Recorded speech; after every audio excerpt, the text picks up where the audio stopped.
Bom, boa tarde a todas e todos que nos acompanham aqui nas nossas videoaulas do projeto Guardiões da Água. Eu sou a Lívia Saguin. Hoje a nossa aula, sempre às terças-feiras, às 17 horas, é sobre comunicação comunitária. Se alguém puder dar um retorno aí, como é que está o áudio, como é que está a imagem, eu agradeço bastante. Se puder deixar um comentário para saber se está me escutando bem, se me vê bem. Nos ajuda bastante para começar bem o nosso encontro de hoje. Tem alguém aí já? Vamos ver. Por enquanto, ainda não. Mas não tem problema, vamos começando a nossa aula de hoje, que é sobre a temática de comunicação, a interface comunicação e direitos humanos. E para falar sobre isso hoje, eu vou entrevistar a Marina Albuquerque, que já está aí aparecendo na imagem junto conosco. Mas antes de começar o nosso bate-papo com a Marina, eu preciso dar alguns recados, tá, pessoal? Bom, primeiro é convidar, se você ainda não viu as demais aulas de comunicação comunitária, as minhas demais aulas, vai na videoteca aí do Projeto Guardiões da Água, nos nossos vídeos, e aí você pode assistir as aulas 1, 2 e 3. Hoje é a nossa aula 4. E estão disponíveis já a aula 1, 2 e 3. Eu recomendo, então, que tu voltes lá e assista as demais aulas em sequência. Porque aí você vai construindo um diálogo conosco e vai entendendo de que modo a gente está trabalhando a comunicação comunitária aqui nesse novo formato digital, nesse formato de videoaulas aqui na página do Facebook. Bom, e as aulas comigo de comunicação comunitária são sempre às terças-feiras, às 17 horas, aqui na página dos Guardiões da Água. Então, acompanha, marca aí na tua agenda e vem acompanhar. Ah, mas não deu tempo de acompanhar ao vivo, não tem problema nenhum. Logo após finalizar a live, as aulas já estão disponíveis na nossa videoteca, então tu pode acompanhar elas na nossa página. Semana que vem, no dia 19, a gente vai tratar de um tema que é muito comentado e que as pessoas sempre me pedem para falar sobre: rádios comunitárias. E para falar sobre rádios comunitárias, eu não vou estar sozinha, eu vou estar bem acompanhada com o meu colega e amigo Rodrigo Rodenbusch. Rodrigo já trabalhou em diversas rádios comerciais aqui do estado e na tese de doutorado dele, ele estudou a produção de rádios comunitárias. Então, ele é um cara que sabe bastante sobre esse tema, além de ser um ótimo, um excelente professor. A gente vai aprender muito com ele sobre o funcionamento das rádios comunitárias. Então, te agenda aí, não perde. Semana que vem, dia 19 de maio, às 17 horas, aqui na página dos Guardiões da Água, a gente vai falar sobre rádios comunitárias na companhia do Rodrigo Rodenbusch. Bom, mas não é só sobre comunicação comunitária que os Guardiões da Água trabalham. A nossa agenda de amanhã, por exemplo, está bem recheada e bem interessante. Às 10 horas tem aula de muralismo com o Rogério Tosca, às 17 horas de comunicação comunitária com o meu parceiro Mano Vini e às 20 horas de teatro com o André de Jesus. Então, bota aí na tua agenda, te organiza e vem participar dessas atividades conosco. Elas são abertas e gratuitas para toda a comunidade de São Leopoldo e da região metropolitana. Agora sim, a gente já pode ir para a nossa temática de hoje, que é comunicação comunitária na interface com os direitos humanos. E para falar sobre isso, eu vou conversar com a minha querida colega Marina Albuquerque. Tudo bem, Marina? Como é que tu estás? Tudo bem, Lívia. Quero agradecer, começar agradecendo então a ti pelo convite, aos Guardiões, porque eu acompanho esse projeto, esse trabalho de vocês desde o início, então fico muito feliz e muito honrada de participar desse momento de vocês. Eu sei do esforço que é o trabalho e de manter o projeto funcionando nesse momento de pandemia, né?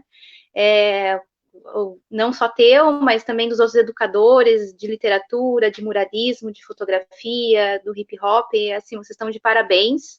Então, fiquei muito feliz com o teu convite, da gente poder conversar, então, sobre direitos humanos e sobre comunicação. Então, eu vou me apresentar rapidamente para as pessoas também me conhecerem, saber de onde que eu venho, assim, como é que eu vim parar aqui contigo nessa conversa, né?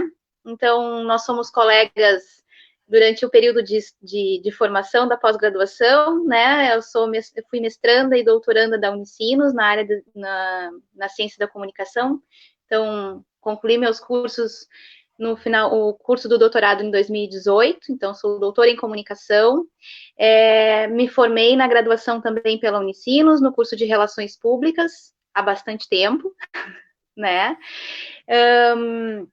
E a minha trajetória, então, profissional, ela se deu dentro da área da comunicação, caminhando dentro dos movimentos sociais, das organizações da sociedade civil, e dentro dentro das políticas públicas, porque eu também trabalhei como assessora de comunicação e de gabinete durante 8 anos na Prefeitura de São Leopoldo, com o tema, então, dos direitos humanos. Eu pensando, assim, na minha trajetória, eu passei, desde que eu me formei, no final de 2002, trabalhando com os direitos humanos, né, desde então.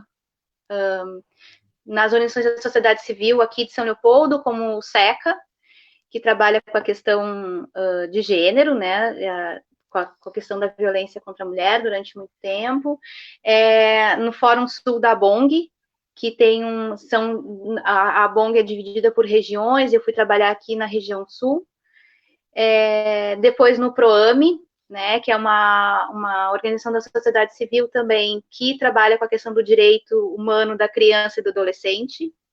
E durante o período em que eu trabalhei na Prefeitura de São Leopoldo, que foi de 2005 a 2012, também voltada aí, principalmente para a questão dos direitos humanos, aí trabalhando os direitos humanos de forma transversal junto às secretarias, né? Então, tendo da saúde, a questão da saúde da mulher, a questão da educação, com a questão da educação em direitos humanos, nas políticas públicas para as mulheres, com geração de trabalho e renda, acesso às políticas públicas de assistência social. E aí as minhas pesquisas, na verdade, tanto no mestrado quanto no doutorado, elas são provocadas também dessa trajetória, né, dessa trajetória de trabalho, pensando a comunicação, refletindo as práticas e o que estava acontecendo na vida, né, na vida em termos de política, em termos de sociedade, em termos de cultura. E essa foi um pouco da minha trajetória. Em 2018, quando eu termino o doutorado e volto a trabalhar, eu volto para a questão das políticas para as mulheres. Hoje eu estou trabalhando desde março de 2018, não, desde março de 2019. 2018 eu estava no final no último período de gestação.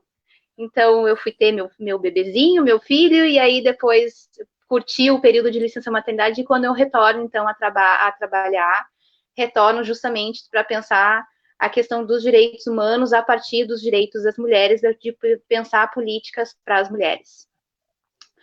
Muito obrigada pela tua apresentação, Marina. Com certeza a tua jornada de trabalho, de pesquisa, ela engrandece muito o debate que a gente tem pela frente aqui no nosso encontro de hoje. Deixa eu só dar um alô aqui para a galera que está nos cumprimentando. Mano Vini, Rogério Tosca, Claudiane, Ângela, Marcos Neves, Elson Cascata, Thaís e a Sônia. Muito obrigada, pessoal. Obrigada também por terem nos dado o retorno sobre o nosso áudio e imagem, por isso a gente pode seguir mais tranquilas aqui com a nossa relação com as tecnologias. Legal. Marina, a gente conversou bastante durante a semana organizando a nossa aula, né?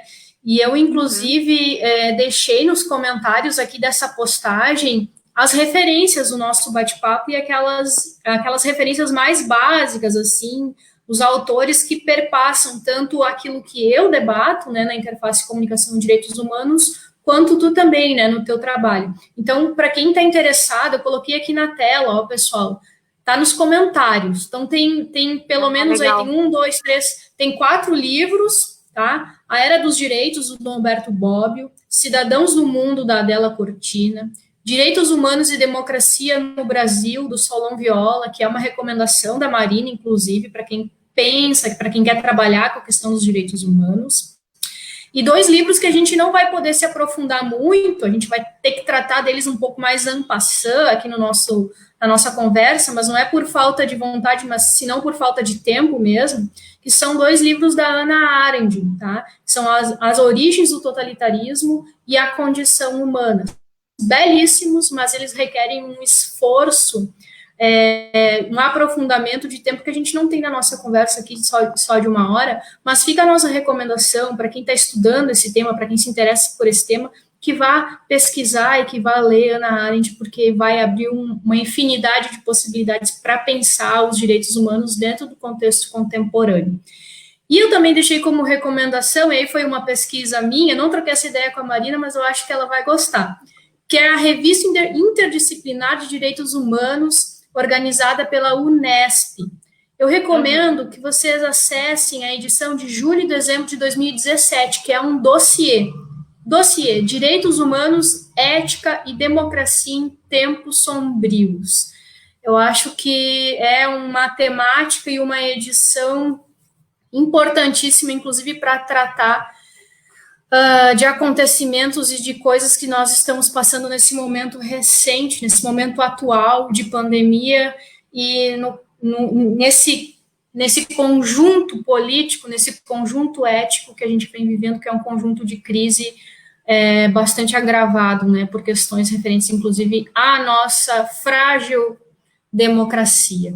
Bom, ficam então aí as recomendações de leitura, são essas referências que perpassam tanto as minhas falas quanto as da Marina. Então, para quem quer estudar mais, aprender mais, por favor, leia e compartilhe conosco aí os seus comentários aqui na nossa live, que a gente vai, na medida do possível, conversando com quem está nos assistindo também. Bom, nos apresentamos, deixamos as nossas referências, vamos começar então a conversar efetivamente sobre os direitos humanos, Marina? Bora lá. Bom, a gente pensou em debater a interface direitos humanos e comunicação com base num documento fundamental e de acesso muito simples, né? Que é a Declaração Universal dos Direitos Humanos pela ONU. Quem não conhece deve conhecer imediatamente esse documento. Como eu disse, ele é de fácil acesso, de livre acesso, está disponível lá nas páginas da ONU.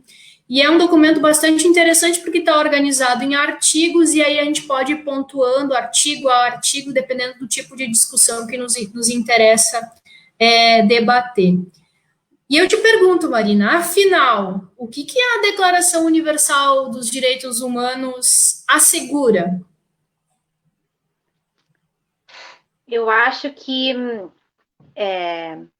a Declaração Universal, pensando nos direitos humanos, ela vem para tentar fazer com que todas as pessoas tenham uma vida digna, né? Que todas as pessoas, para além de serem reconhecidas como pessoas de direitos, né, elas tenham uma possibilidade de bem viver.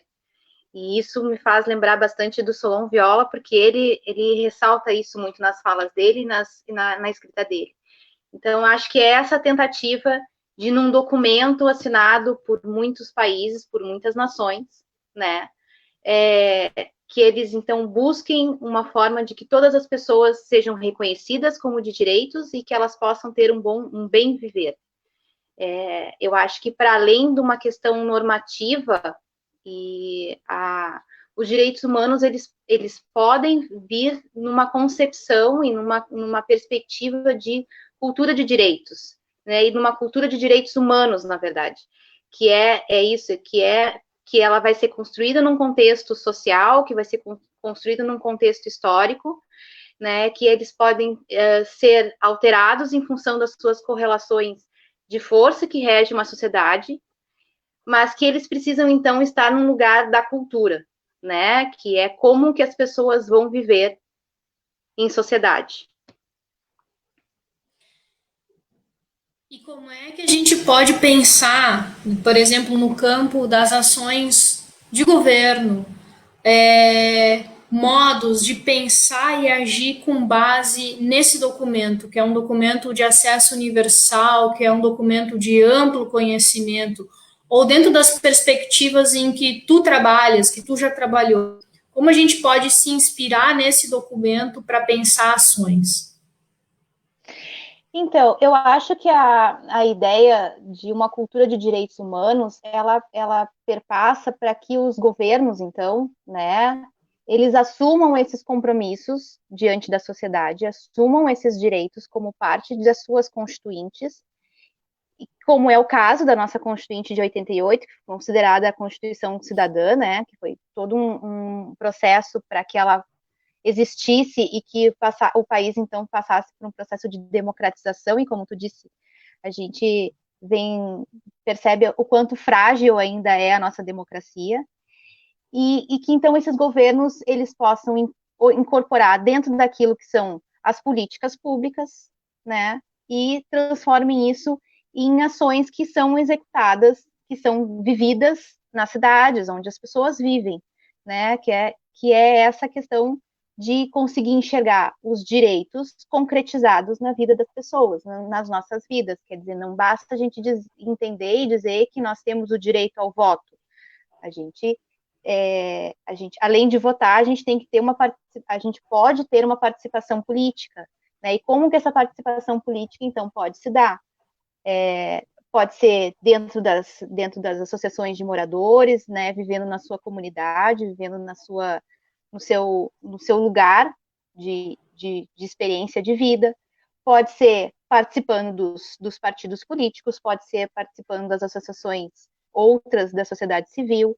Quer dizer, é ampliar o que significa essa participação política, né? Ou esse direito ao voto, e como que isso funciona dentro da sociedade. Não basta a gente dizer que a gente tem direito à educação. A gente tem que ter acesso real a uma educação pública de qualidade, né? E o que significa uma educação pública? Desde a base, pensando desde a educação infantil, a educação fundamental, ao ensino médio, para que a gente possa chegar num nível de universidade e também tenha acesso, e também as pessoas possam estar lá, né? Por isso que também é tão importante, continua sendo importante a política das cotas, né? Para que dê essa possibilidade de universalização, de acesso a tantas pessoas, né? Que são que não conseguem ter acesso por questões que são sociais, que são históricas, né? Que são econômicas hoje. Uhum. Muito bem. Olha, eu acompanho já há algum tempo e a gente acaba vendo, circulando nas nossas redes sociais, em comentários paralelos, um tipo de comentário, um tipo de construção do senso comum sobre o que são os direitos humanos e que é bastante pejorativo, preconceituoso. A gente vê uma espécie, entre aspas, né, de demonização da expressão direitos humanos, uma ideia preconceituosa sobre o que são os direitos humanos. Eu acredito que muitos dos que estão nos assistindo já escutaram a péssima frase, né? Bom, eu sou a favor dos direitos humanos para os humanos direitos. Como a gente poderia explicar esse fenômeno, Marina, de pessoas que são contrárias aos direitos humanos? De onde surge isso?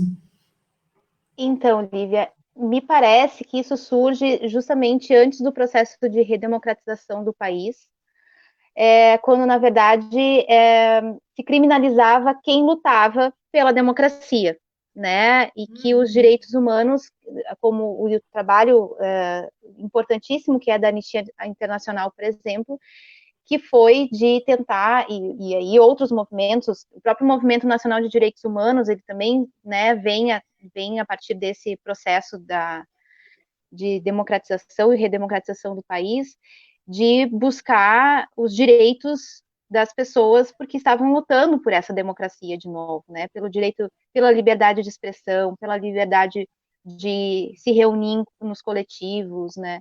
Então, existe um processo de criminalização dos movimentos de direitos humanos, primeiro em função da própria ditadura militar, que a gente viveu durante 21 anos, né, de 1964 a 1985, quando começa o processo de, então, abertura novamente, e tem as diretas já, e as pessoas vão poder votar pela primeira vez depois desse período, em 1989.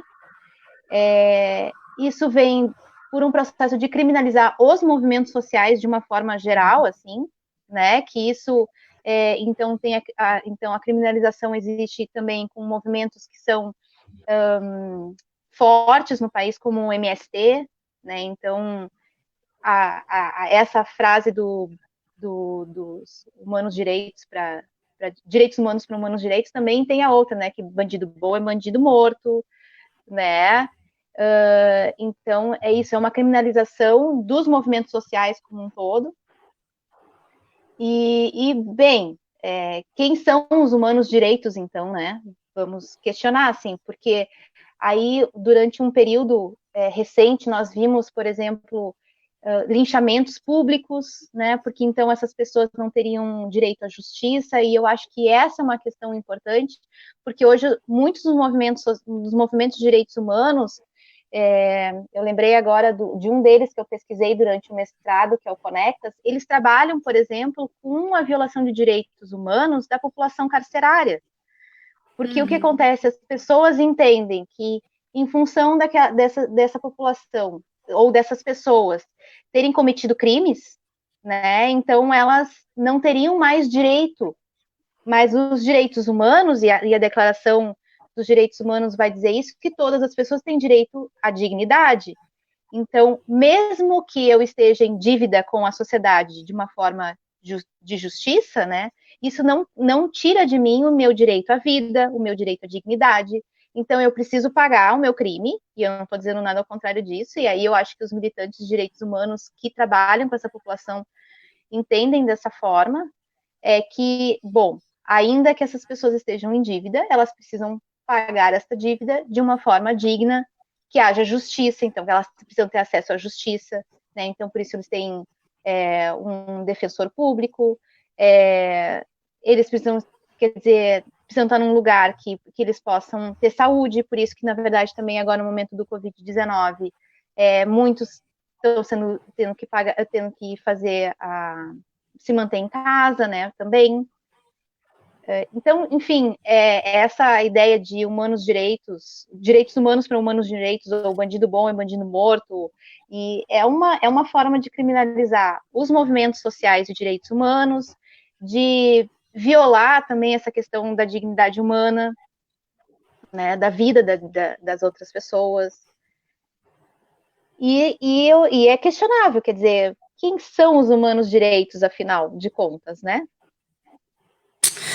É questionável e é uma questão que todos nós que trabalhamos com outros seres humanos, que trabalhamos, somos profissionais da educação, né? No nosso caso aqui dos Guardiões da Água, trabalhamos com comunidades periféricas, comunidades que têm os seus direitos historicamente negados, são questões que a gente precisa estar muito atento, precisa estar debatendo fortemente, né? É importante frisar também, né, que na perspectiva comunicacional, a grande mídia, né, a mídia comercial, corroborou bastante com essa narrativa dos direitos humanos para humanos direitos. A mídia tradicional, ela tem, assim, na sua construção editorial, uma narrativa muito semelhante e que é herdada justamente desse período da ditadura militar, né, que é um período, sabidamente, né, de enfim, criminalização dos movimentos sociais e dos movimentos sociais de direitos humanos. Então, há também um papel midiático aí na história desse tipo de construção, desse tipo de narrativa sobre uma perspectiva para os direitos humanos, sobre o que são os direitos humanos, sobre quem tem direito aos direitos humanos. É algo que a gente não precisaria nem estar debatendo, mas, enfim, é um tipo de narrativa que circula dentro da nossa esfera, dentro do senso comum, que a gente precisa estar atento e precisa debater. A gente não pode deixar passar. Por isso essa pergunta, que para nós, assim, para quem estuda direitos humanos, para quem trabalha com direitos humanos, nos parece que é uma questão que a gente não precisaria nem estar debatendo, né? Mas, infelizmente, é algo que a gente precisa estar atento, precisa estar desconstruindo cotidianamente. Olha só, chegou um comentário muito legal do Rogério Tosca aqui, vou colocar na tela. Lívia, só como curiosidade, queria comentar que a Declaração Universal dos Direitos Humanos está em um mural que pintei na sede do COL, no centro de São Leopoldo, e também estará em outro trabalho que estou realizando no CREAS, também no centro. Que bacana, Rogério. O Rogério é nosso oficineiro, nosso professor de muralismo aqui no projeto Guardiões da Água. Que bacana, Lindo o Rogério. trabalho dele. Se tu puder, Rogério, se tiver aí nos teus arquivos uma imagem, coloca nos comentários para quem está assistindo a live poder ver, tá? Obrigada pelo comentário, Rogério. Bom, vamos seguindo então com a nossa conversa. Chegou o momento em que a gente debate direitos humanos, mídia e cidadania, que é algo que me interessa bastante, é algo que eu também pesquiso já há algum tempo e é algo que é também uma interface minha e tua, né, de interesses de pesquisa, interesses políticos, interesses de vida. O que as pesquisas, Maria? Eu sei que tu já falou um pouquinho sobre isso no início da tua apresentação, mas, assim, de modo geral, o que as pesquisas que tu realizou, tá? Principalmente no mestrado, se não me engano, o que elas apontaram sobre estas relações entre direitos humanos, mídia e cidadania? Tá. Primeiro, eu acho que a gente pode falar, eu vou separar um pouquinho para depois juntar, tá? Eu acho que a ideia de direitos humanos e cidadania é importante dizer, assim, que para além do caráter normativo e contratual, os direitos humanos é uma perspectiva cultural. E aí, se a gente entende dessa forma, a gente pode olhar para os direitos humanos e de duas formas, sempre pensando no coletivo. Primeiro que a gente, então, atua ou está inserido num coletivo chamado humanidade, que é o nosso macro social. E aí, a gente também olhando para esse micro social, a gente vai atuar de uma forma cidadã quando a gente olha para os lugares onde a gente está inserido como comunidade, né? Então, eu acho que é um lugar onde os direitos humanos, nesse sentido de cidadania, vai ser o lugar como a gente vai interagir, como a gente vai viver esse lugar que é do micro para o macro social. E aí, nesse sentido, a cidadania ela vai se dar nessa reinvenção no reconhecimento dos direitos humanos, que são meus, mas também são teus. E aí, como que eu vou me relacionar, então, com a Lívia, com o Rogério e com outras tantas pessoas que são, que assim como eu, têm uma série de direitos que são iguais, mas que também se diferenciam nas suas características de ser no mundo, né? Então, eu acho que a partir disso a gente consegue olhar para essa cidadania fundamentada nos direitos humanos, reconhecida num processo de prática cotidiana, e que esses sujeitos, porque daí a cidadania requer sujeitos, né, pessoas, eu, você, né, que estão inseridos e que se entendem inseridos nessa lógica que é do social, do político, do cultural, do como que a gente vai vivendo essa instância da vida, essas instâncias da vida. Assim. Então, a cidadania ela está perpassada como e estruturada a partir desses direitos humanos. Muito bem, eu não teria como concordar mais contigo, né? Acho que a gente tem uma linha de pensamento, de raciocínio bem próxima quando imagina a cidadania como uma efetivação, uma prática cotidiana que se efetiva no cotidiano, né? No dia a dia, no obrar, na arte de fazer, na arte de se reinventar, na arte de se reconstruir, na arte de requerer direitos, de aproveitar elementos culturais, midiáticos, políticos que estão à nossa disposição de modo reinventado, de modo crítico, de modo protagônico, né? Principalmente daqueles sujeitos, daquelas comunidades que têm diariamente, historicamente, elementos da sua cidadania negados, retirados, esquecidos. E sobre isso, chega um comentário muito bacana do Luiz Nascimento. Luiz Nascimento foi meu aluno lá na Unipampa, onde você também trabalhou, Marina. Olha o comentário do Luiz. Hoje o Luiz trabalha em São Paulo, se não me engano, na Band, produzindo matérias sobre comunicação nas periferias. Se eu estou enganada, Luiz, tu me corrige. Olha o comentário do Luiz. Lívia e Marina, como vocês acham que as comunidades de periferia podem quebrar os estereótipos que a mídia hegemônica pinta sobre ela? Eu vou responder primeiro essa, Luiz, porque eu sei que a gente já debateu muito sobre isso quando a gente estava dividindo sala de aula, e depois eu abro para você, tá, Marina? Olha, Luiz, a gente sabe que historicamente a mídia hegemônica, a mídia tradicional, a mídia comercial pinta estereótipos sobre toda a sociedade, sobre todas as esferas sociais. E sobre as periferias, essa construção de estereótipos, ela se dá com maior força, se dá de modo quase que naturalizado, né? Você, como morador, como produtor de periferia, sabe sobre isso. Não é difícil a gente perguntar para um morador de periferia, perguntar para uma comunidade, você já se viu na mídia? E aí essa comunidade, esse morador diz, só me vejo, só me vi quando acontece alguma coisa ruim, né? A gente tem tantas coisas interessantes que acontecem aqui dentro, mas que a mídia tradicional não aponta, não cobre, não noticia, etc. Bom, e aí a tua pergunta, Luiz, como que essas comunidades de periferia podem quebrar com esses estereótipos? Eu, sobre a perspectiva da comunicação comunitária, compreendo que a comunicação comunitária, ou seja, a produção comunicacional cultural dentro das comunidades, é uma forma interessante, com potência para quebrar com esses estereótipos. A gente sabe que é muito difícil, né, bater de frente com a mídia hegemônica, né, por questões de alcance, por questões de penetrabilidade, por questões de compartilhamento dessas informações. Mas tem muitas questões que servem, inclusive, para a própria formação identitária da própria comunidade, para que ela se enxergue, para que ela se entenda, que ela se visualize como uma comunidade potencialmente criativa, interessante, com boas pautas, com questões comunitárias fortes, como a solidariedade, o respeito, a empatia, questões de cidadania que são embasadas no núcleo comunitário das comunidades. Questões que se dão pelo laço comunitário das pessoas, dos sujeitos, das sujeitas que formam aquele ambiente.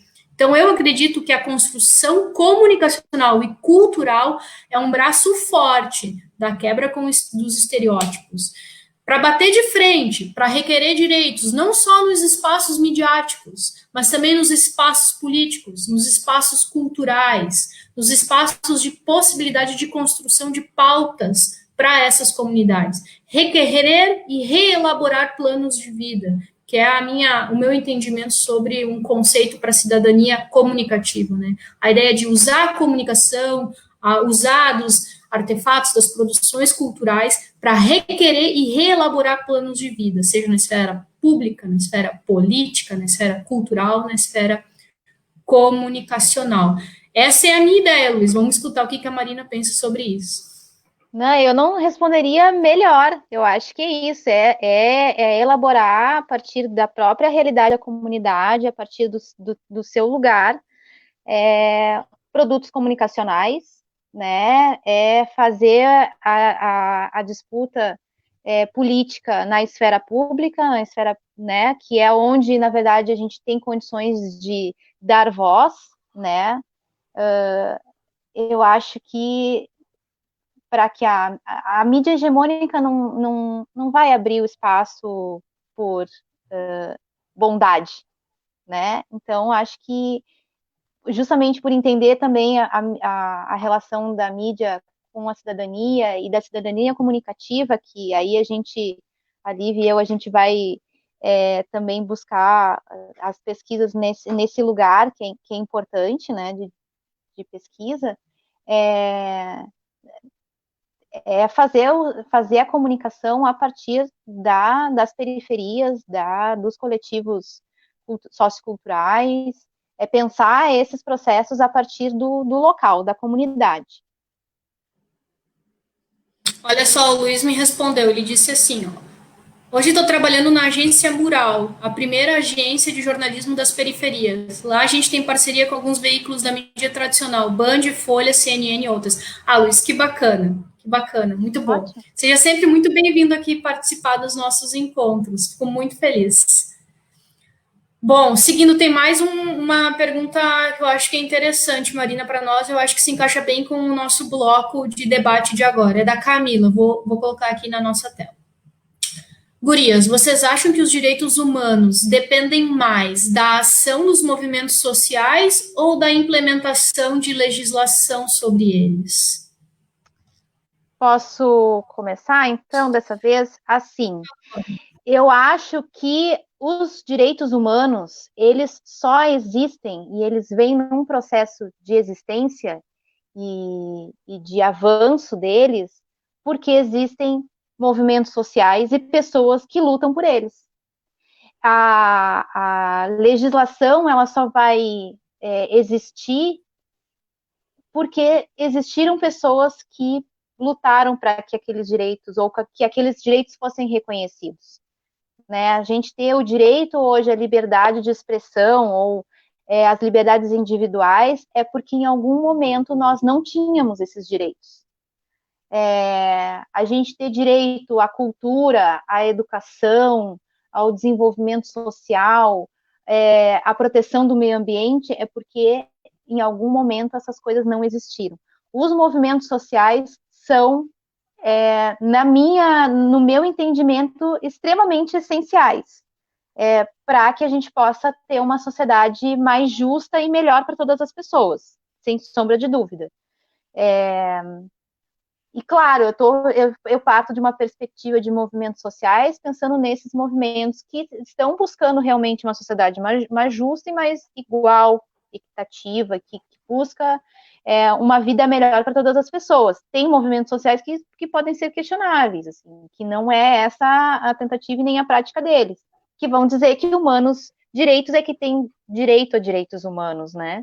Existem movimentos para isso, e quando agora, lembrando da época que eu fiz o mestrado, quando eu comecei a buscar o que existia e o que tinha na internet, porque a minha pesquisa foi dentro da comunicação digital, dos espaços digitais, eu encontrei movimentos de que se diziam de direitos humanos, mas que é isso, que olhavam para humanos direitos apenas, né?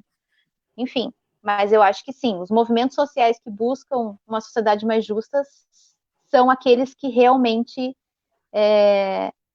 para eles os direitos humanos dependem desses movimentos. Olha, Camila, respondendo a tua pergunta, eu concordo com a Marina. A efetivação dos direitos humanos depende muito mais dentro do, considerando ainda mais o nosso panorama atual.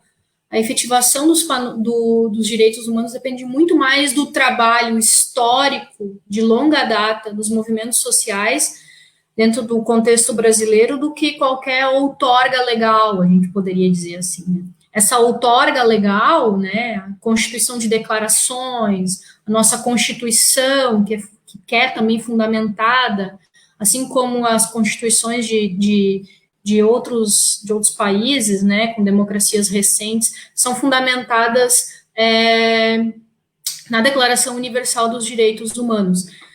Então, sim, eu considero que o trabalho dos movimentos sociais é fundamental para questionar, para solicitar, para reivindicar e para fazer inclusive, com que as legislações que já existem sobre os direitos humanos sejam cumpridas, né, sejam efetivadas. Elas existem, estão aí por algum motivo, porque foram construídas por sujeitos, por movimentos sociais, elas vem de um processo histórico de cobrança, de luta muito forte. Então, se a gente precisa ainda que os movimentos sociais façam esse tipo de cobrança contínua, a gente percebe que, sim, a efetivação, né, a possibilidade de ter acesso, de ter direito aos direitos humanos depende muito ainda dos movimentos sociais, né? A legislação ela está aí como um suporte, como algo que existe, mas que a gente depende muito menos dela, talvez, do que dos movimentos sociais para efetivação dos direitos humanos. Chegou um comentário aqui. Deixa eu complementar uma coisa, Lívia. Por favor. Por favor, É só porque tu falou isso e eu lembrei de uma outra coisa que é importante também, né? Que a gente pense para essa questão do controle social que tu falou, não só para reivindicar e garantir a existência dos direitos, mas o próprio papel dos movimentos sociais de controle social. É um espaço que é muito importante e que parece que vem se desgastando em função do atual governo federal, né?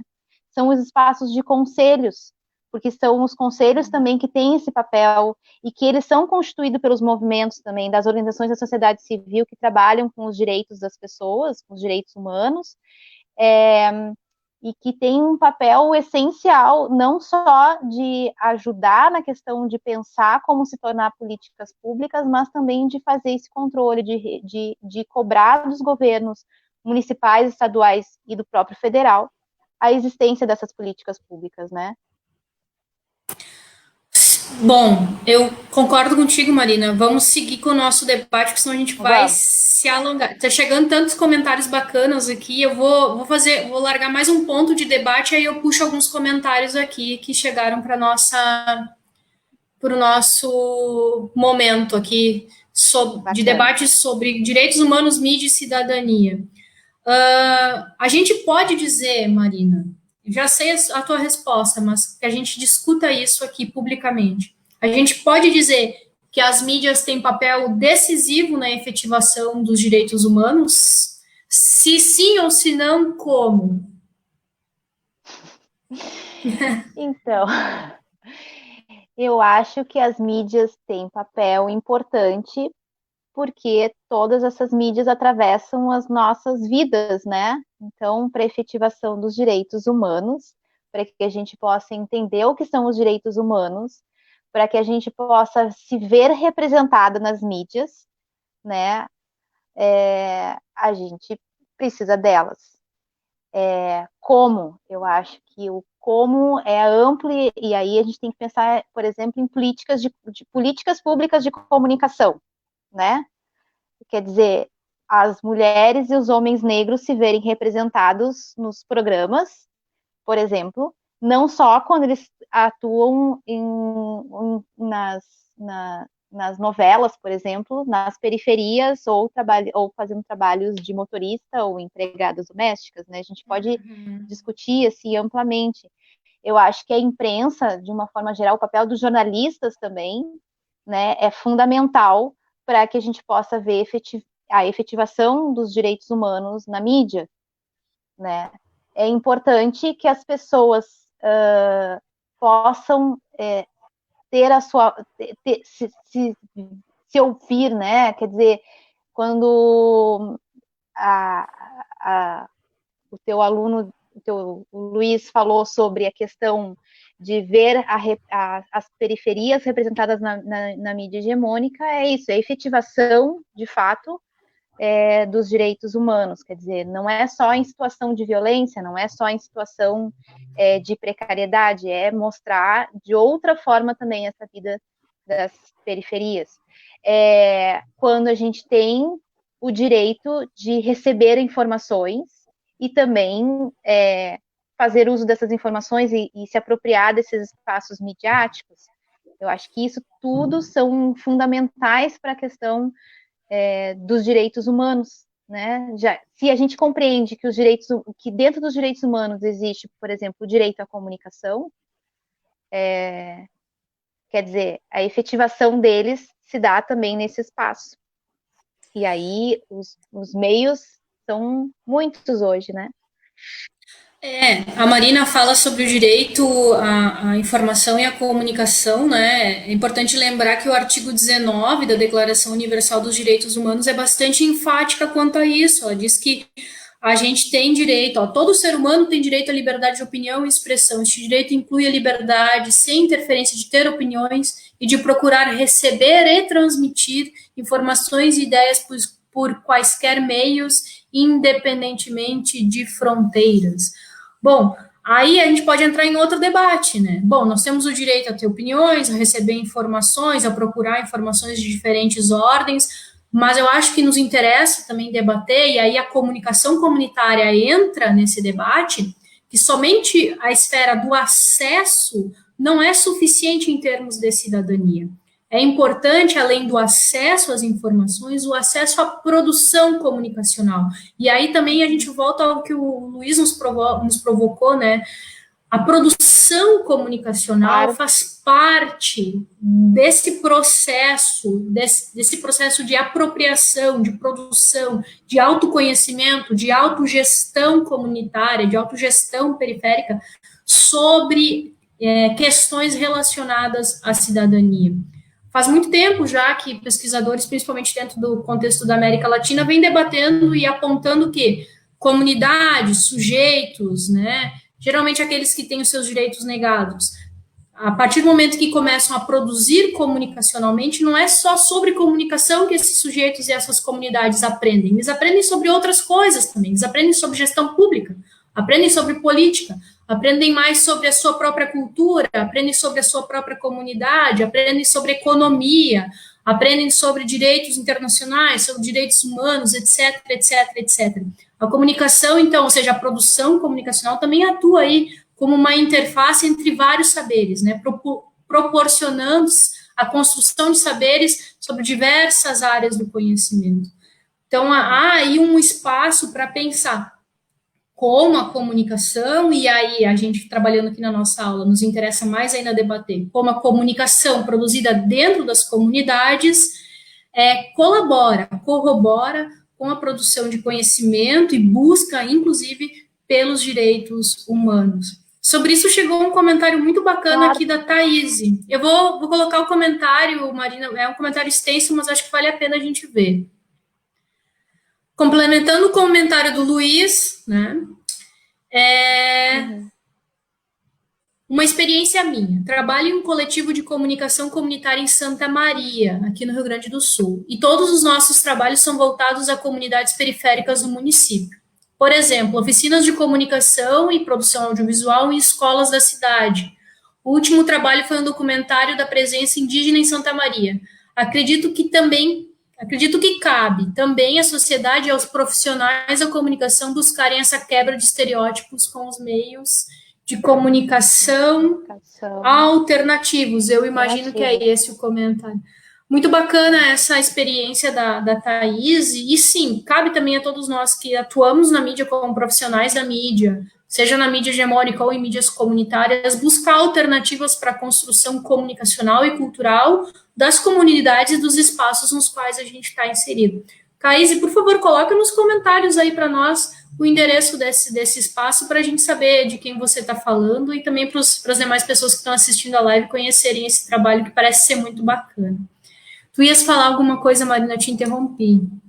Não, eu concordo com o que tu estava falando, eu acho que é justamente a questão da comunicação comunitária, se tu vai pensar na comunicação alternativa, na comunicação que é produzida pelos movimentos sociais, seja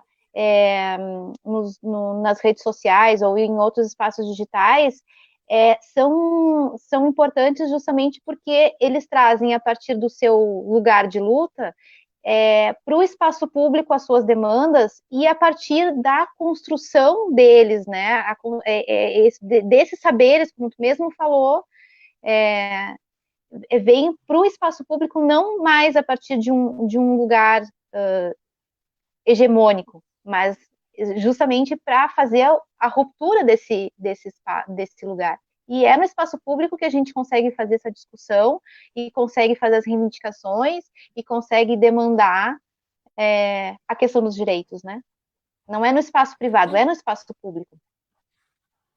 Não poderia concordar mais contigo, Marina, do que a partir dessa tua afirmação. A Sônia Queiroz, que é a nossa colega, ela coloca um outro comentário. A Sônia vem do campo do direito, né? Então ela nos diz o seguinte: penso que a apropriação do espaço midiático no sentido preventivo e de quebra de estereótipos deve ser pensado com força motriz de políticas públicas. Também, Sônia, né, uma inspiração para a construção de políticas públicas. Antes também a Sônia tinha nos comentado que a construção, né, de espaços de comunicação comunitária aparece como uma forma de um exercício do direito, né, de forma preventiva, evitando o uso jurisdicional, ou seja, quando a gente debatia as questões legais, né, porque quem trabalhava de modo mais eficiente para a efetivação dos direitos humanos? As legislações existentes sobre o tema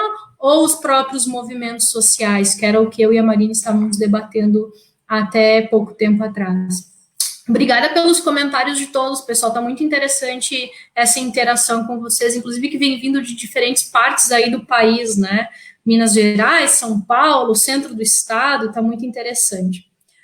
Bom, na semana em que passou, eu e a Marina, então, a gente estava separando algumas questões para o debate e a gente separou pelo menos 3 artigos da Declaração Universal dos Direitos Humanos que nós pensamos que são fundamentais para pensar as interfaces entre direitos humanos e comunicação. O artigo 19, como eu citei agora há pouco, né, que é o artigo que fala explicitamente sobre o direito à liberdade de opinião, expressão e informação. O artigo 21, que fala que todo ser humano tem direito de fazer parte no governo de seu país diretamente ou por intermédio de representantes livremente escolhidos. E o artigo 27, todo ser humano tem direito de participar livremente da vida cultural da comunidade, de fruir das artes e de participar do progresso científico e de seus benefícios.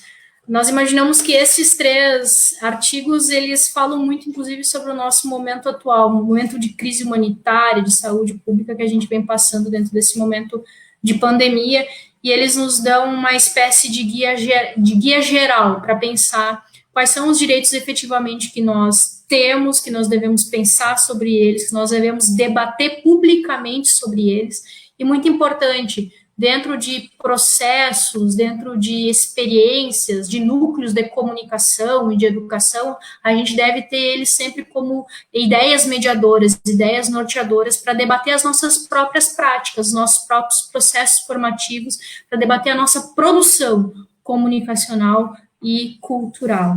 Então, por favor, pessoal, atenção, né, pelo menos a esses 3 artigos que são de extrema importância dentro do panorama que a gente vem vivendo. Algum comentário sobre isso, Marina? Enfim, eu fiquei pensando agora, eu trabalhei com 2 coletivos, eu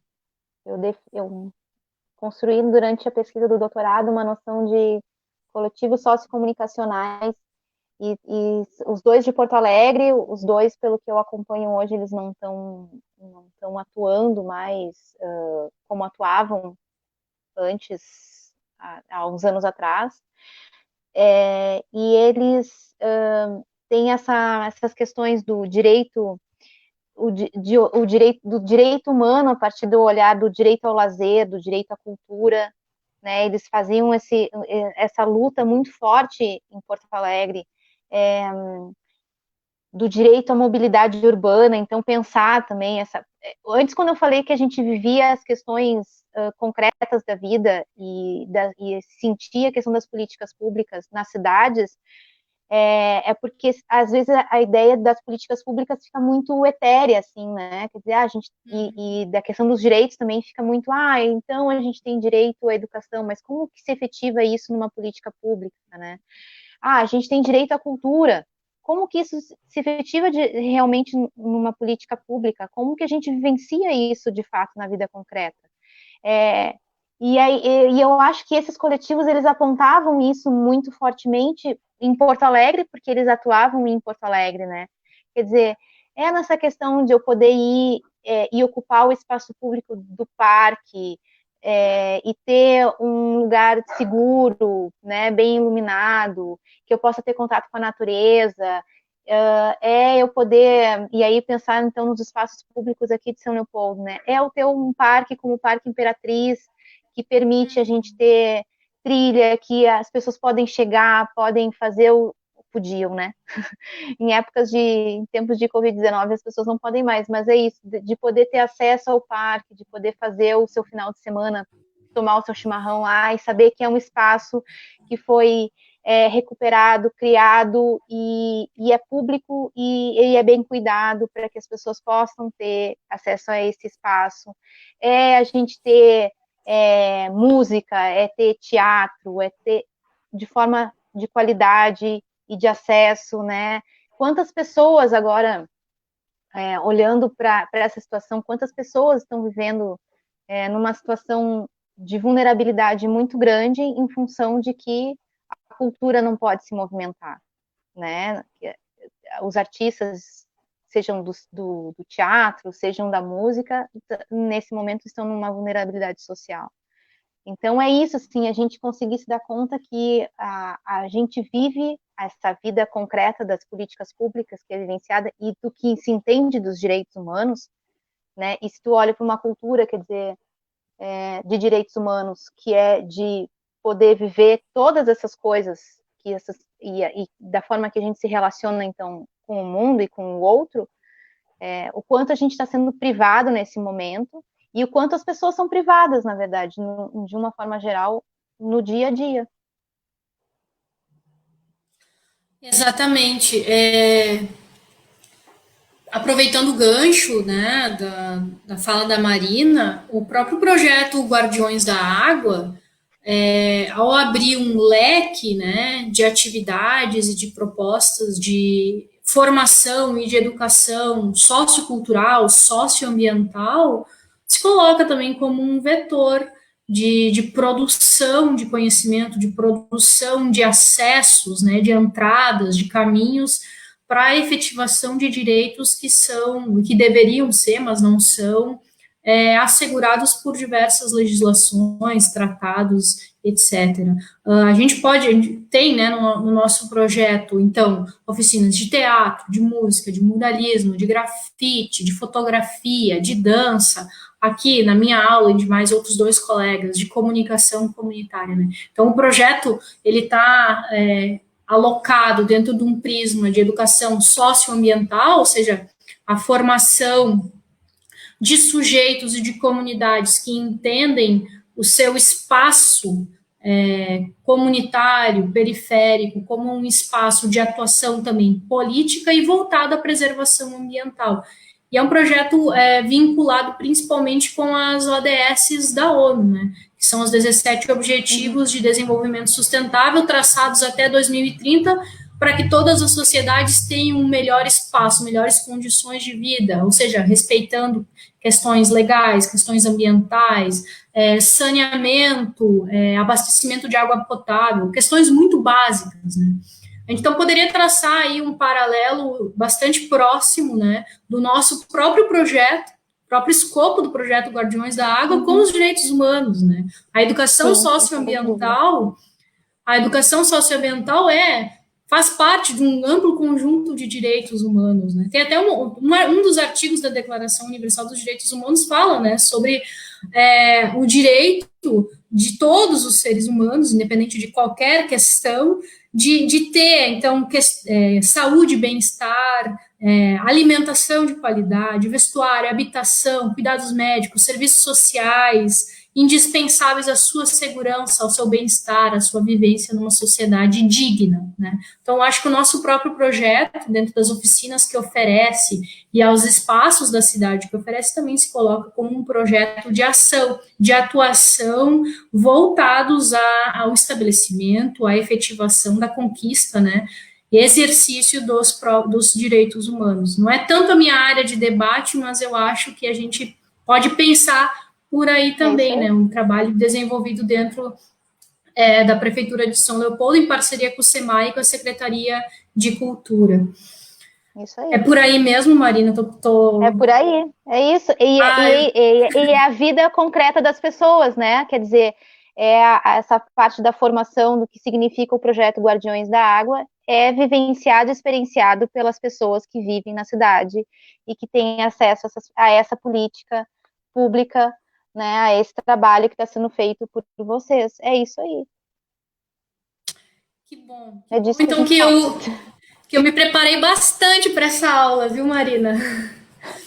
Olha, a gente está chegando no final do nosso encontro, já temos 59 minutos de live, mas eu não posso deixar de colocar no ar o último bloco da nossa conversa, que é um bloco que não fala especificamente sobre direitos humanos, aliás, não fala diretamente sobre direitos humanos, mas tem tudo a ver com direitos humanos, que é o bloco É Verdade ou Fake News? Desmentindo boatos sobre o novo coronavírus. Bom, ótimo. pessoal, Hoje o boato que a fake news que a gente vai desconstruir aqui é uma fake news gravíssima. Bom, circula aí, principalmente no Facebook, desde o final de abril, algumas imagens com caixões vazios. E aí um texto que acompanha essa imagem é um texto que diz que diversos caixões estão sendo enterrados vazios ou com pedras dentro, somente para causar pânico na população. Né? Isso estaria acontecendo no Amazonas, em São Paulo, no Ceará e em Belo Horizonte. O texto diz também que um jornal da Band teria feito uma denúncia sobre esse acontecimento. Bom, gente, essa informação é falsa, tá? A agência Lupa, que é uma agência especializada em verificar e combater notícias falsas, investigou essa publicação. Ela conversou com a produção do Jornal da Band e o Jornal da Band confirmou que jamais noticiou nada, nem parecido com isso. Tá? As prefeituras dessas cidades, de Belo Horizonte, prefeituras no estado do Amazonas, em São Paulo e também no estado do Ceará, disseram que essa informação não procede. Tá? Ainda mais, a agência Lupa verificou que uma das fotografias que está circulando no Facebook é de um caixão que está abandonado há mais de 2 anos no Maranhão. E outra fotografia também é de um caixão abandonado em João Pessoa, na Paraíba, desde agosto de 2015. Ou seja, gente, essa informação é falsa. Se você passar por ela, por favor, não compartilhe e denuncie. E se você vê alguém compartilhando, por favor, avise. Não faça isso. Nós não estamos vivendo um momento em que a gente pode compartilhar notícias falsas, ainda mais se tratando sobre isso, ainda mais falando sobre a saúde das pessoas, ainda mais falando sobre um momento difícil, que é o momento de luto das pessoas que estão perdendo seus entes queridos dentro dessa pandemia que a gente vem vivendo, tá? Então, a fake news de hoje é seríssima, por favor, denunciem e não compartilhem essa informação. E se tu tem uma experiência, um projeto, um núcleo de comunicação comunitária aí na tua comunidade, fica muito atento às notícias falsas que vêm circulando sobre o novo coronavírus.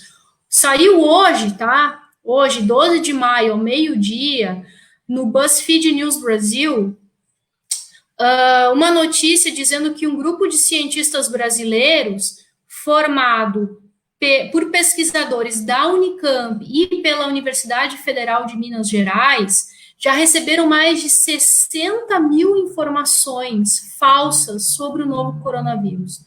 Esse grupo, ele é formado, ele forma um grupo, é o Grupo de Estudos de Desinformação de Redes Sociais.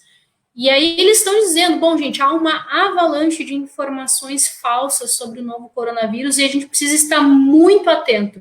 Por isso, inclusive, desse nosso bloco voltar toda semana aqui nas minhas aulas. Se tu tem uma experiência, se tu tem um projeto de comunicação comunitária, atenção, há uma construção massiva de desinformação, de informações falsas sobre o coronavírus, e nós, como comunicadores populares e comunitários, a gente não pode deixar isso passar, a gente tem que estar muito atento sobre isso e denunciar páginas e perfis que vêm compartilhando informações falsas. Tá certo? Bom, gente, choveu comentários aqui, vamos ver. O Wagner está nos parabenizando, o João Antônio também, a Ângela, a Sônia e o Rogério. Muito obrigada, pessoal, pela audiência. Marina, a gente tem ainda um bloquinho para você, se quiser deixar alguma divulgação, algum espaço de informação ou de informação sobre os direitos humanos. Se você tiver alguma, então, dica para quem está nos assistindo, é contigo. Lívia, eu acompanho a Anistia, o site da ONU, aqui no Brasil, o Movimento Nacional de Direitos Humanos, a Conectas Direitos Humanos. Eu acho que são espaços importantes para quem se interessa pelo tema. Não vai estar circulando fake news lá, né? Eu acho que são espaços políticos que olham para essas questões de uma forma muito responsável, muito comprometida. Então, seriam esses espaços, assim, que eu te diria que são confiáveis, né? Te agradeço esse espaço também para a gente estar conversando mais uma vez. Que bacana. Bacana poder compartilhar contigo esses momentos. Eu acho que é isso. Eu que agradeço a tua disponibilidade em participar e também que eu pude aprender muito contigo, né, sobre direitos humanos. Eu tenho certeza que quem assistiu a nossa aula de hoje também teve essa experiência fantástica de debater com alguém que pesquisa, já pesquisou e trabalha com essa temática que é uma temática fundamental em qualquer atividade, né? Eu acho que dentro do nosso contexto atual, mais do que nunca, a gente precisa debater, aprender e colocar em circulação conhecimentos sobre os direitos humanos e fazer com que eles se efetivem dentro das nossas práticas cotidianas. E aqui para nossa aula, né, de comunicação comunitária, a gente precisa trabalhar diariamente, corriqueiramente, com a pauta dos direitos humanos. Eu te agradeço muito a participação, Marina. E Imagina, eu que agradeço. antes de encerrar, eu só quero deixar o convite, pessoal. Semana que vem, às 17 horas, aqui na página dos Guardiões da Água, eu volto na terça-feira para falar especificamente sobre rádios comunitárias com o nosso colega Rodrigo Rodenbusch. A Marina também foi colega dele, pode falar também que ele é um Ele cara é muito bacana, ótimo. muito legal. Então, a gente vai falar Sim. especificamente sobre rádios comunitárias. Então, se tu tem um projeto de comunicação comunitária aí no teu bairro, na tua comunidade, cola aqui na nossa aula na semana que vem que a gente vai debater sobre isso e já vai pensando dúvidas, vai pensando aí comentários que tu pode fazer e aproveita que o Rodrigo é um excelente professor e ele vai poder ajudar a construir uma proposta de rádio comunitária para a tua comunidade.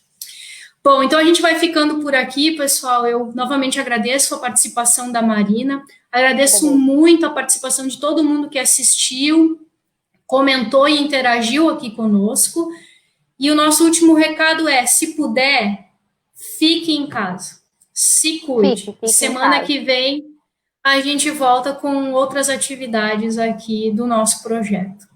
Bom, eu então volto semana que vem e a gente se vê na terça-feira às 17 horas. Obrigada a todo mundo, obrigada Marina e tchau a todos. Até mais. Tchau, tchau. Até mais.